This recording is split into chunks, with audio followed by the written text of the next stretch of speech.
வணக்கம் குழந்தைகளே. இன்னைக்கு பாட்டி உங்களுக்கு ஒரு கதை சொல்ல போறாங்க.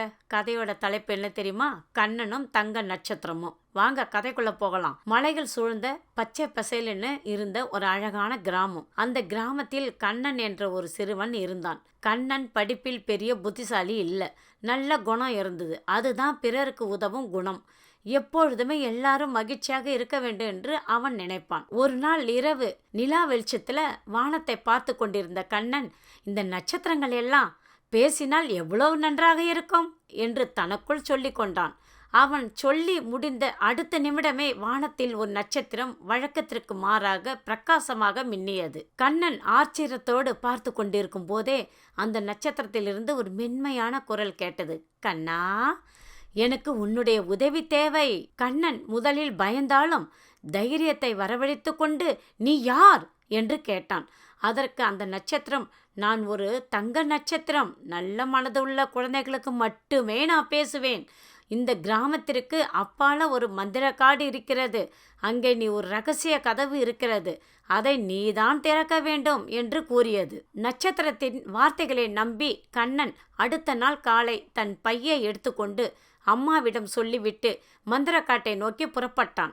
காட்டின் உள்ளே நுழையும் போதே பறவைகள் பேசுவதும் மரங்கள் அசைவதும் வரவேற்பதும் அவனுக்கு புதுமையாக இருந்தது.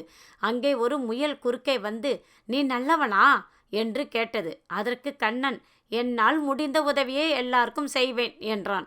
அவனது பதிலால் மகிழ்ந்த முயல் அவனுக்கு வழிகாட்டியது. சிறிது தூரம் சென்றபோது ஒரு குட்டி யானை அழுது கொண்டிருப்பதை கண்ணன் பார்த்தான்.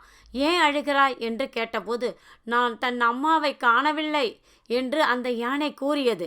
கண்ணன் நேரமாவதை பற்றி கவலைப்படாமல் குட்டி யானையுடன் சேர்ந்து தேடி அதன் அம்மாவை கண்டுபிடித்து கொடுத்தான். அம்மா யானையை மகிழ்ந்து ஒரு மந்திர இலையை கண்ணனிடம் கொடுத்தது.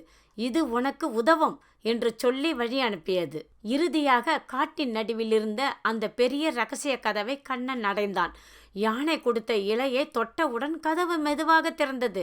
உள்ளே ஒரு சுயநல மந்திரவாதி நின்று கொண்டிருந்தான்.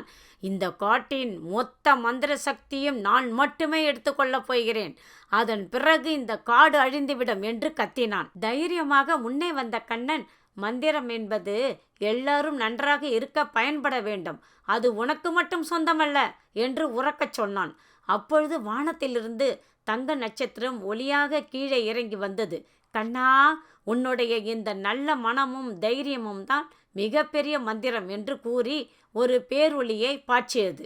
அந்த ஒளியால் சுயநல மந்திரவாதியின் மனம் மாறி அவன் ஒரு நல்ல மனிதனாக மாறினான். காடு மீண்டும் அழகானது. விலங்குகள் மகிழ்ச்சியுடன் துள்ளி குதித்தன.